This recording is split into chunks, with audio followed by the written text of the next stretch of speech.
it's Silje. I hope you all are having a wonderful day. It's been a long time since I made a video. It has been such a stressful and hectic few months at work now. But I want to get back into making videos again. So earlier this week I found a tag that I thought looked really me. So I decided to do it. This is the BookTube Paris tag, and I first found it over at Jen's channel, Remembered Reads, and I will leave link to her and also the creator, Jim's Books, Reading and Stuff. And yeah, some of you might know that I love Paris. I am like a Parisian at heart. It's my home away from home, and yeah, I thought this was a perfect tag to do because of that. The first question is, what was the last book you read set in Paris? And that is this one, A Sport and a Pastime by James Salter. I read it with Paperbird a couple of weeks ago, and I completely fell in love with both the story and James Salter's beautiful prose. It's so sensual and gorgeous. The way he's playing with the narration is so fascinating, and I also love the story. It's super hot and wonderful, and this is the best book that I read this year so far, and I know it will be on my list at the end of the year as well. Then the next question, what words can't be translated into English? I have no idea. I don't understand this question. It's probably a lot of words, but right now I can't think of a single word. Number 3, do you have a favorite book in translation? Yes, I do. And I have a pile here, so let's see. Okay. I read most of the books that I read. No. Let's try this again. Most of the books that I read in English, except for Norwegian books, which I read in Norwegian. But among the books I read in English, many of them are translated from other languages.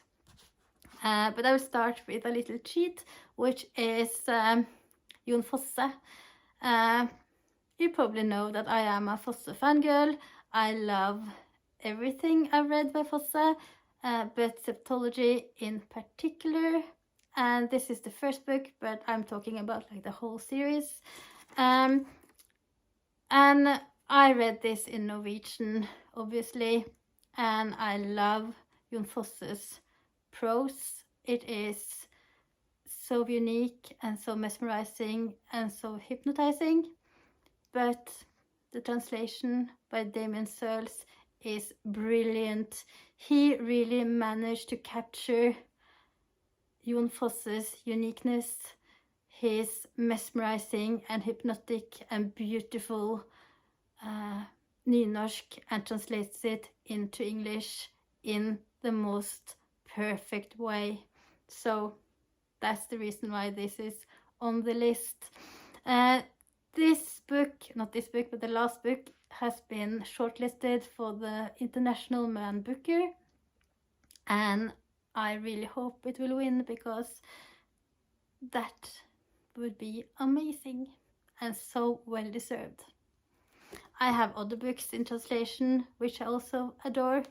The Emigrants by W.G. Sebald, which is translated from the German by Michael Hulse. Yeah, I love all books by Sebald, or like all the novels. This one though is my favorite. I love the way he's playing with genres, the way he talks about memories, and yeah, and he do that in like all his books. So that's like something that I like in general with his works, but somehow this hit me the hardest on the emotional level as well. Then I have Pedro Paramo by Juan Rulfo.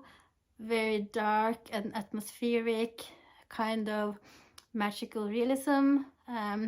Two timelines that are blending together in these mysterious ways. Yeah, I need to reread it. This is translated from the Spanish by Margaret Sayers Peden. Then I have Aura by Carlos Fuentes.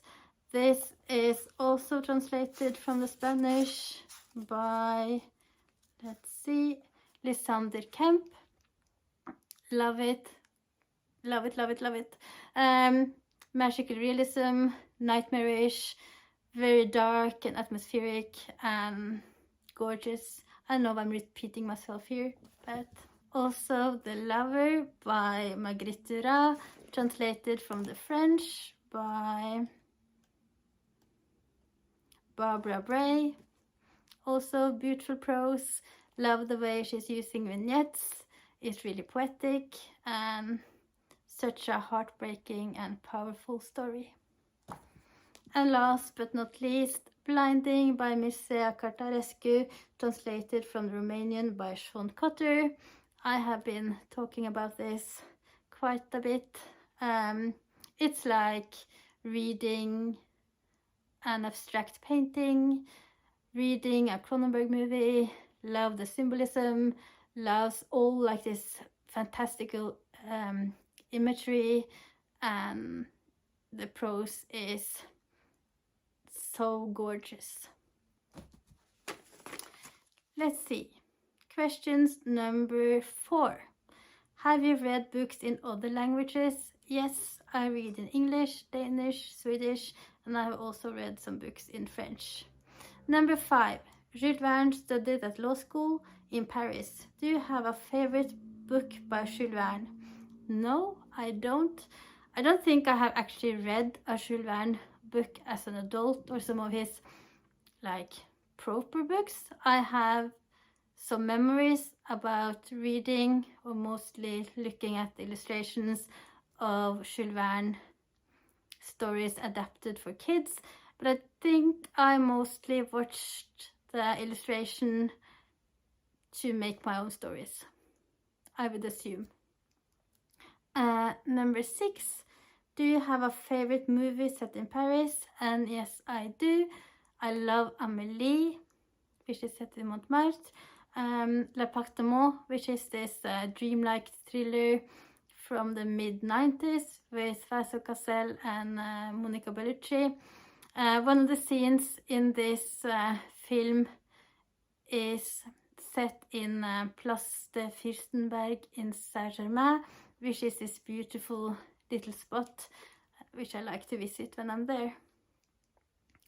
Moulin Rouge, of course, and also I think it's Before Sunset, but one of those before sunrise, sunset, that is set in Paris. I love that one. I love all of them. Number 7. Do you have a favorite French car? I really don't care about cars that much. I am basically car blind. Don't drive, get car sick, you know. But there is one car, French car, that I think is super adorable, and that is the Citroën 2CV. It has a flower pot. You can take off the seats, so when you're out on a picnic, you can use the seats for the picnic. I mean, it's adorable. I think it's pretty dangerous in the traffic though. Number 8. Have you been to Paris? And when was your last time? I've been to Paris many times. I used to spend my Easters there when I was a student. I have spent some New Year's there, and for the last 9 years I have also rented an apartment and lived there the whole summer.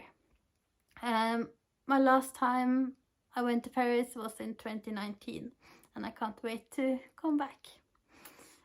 Number 9. Do you have a favorite French painter or painting set in Paris? And yeah, but I'm pretty basic, I think.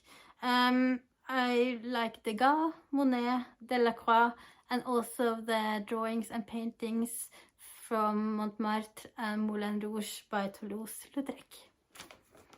And number 10, do you have a favorite French writer? Yes, my favorite French writer is Marguerite Duras. I just adore everything she writes or she wrote. And I also really enjoy Colette. And yeah, that was the tag. I tag Kelly from books I'm not reading because I know she likes Paris.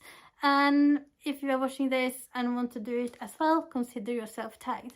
And yeah, that was all for me today. Thank you so much for watching, and until next time, ha det!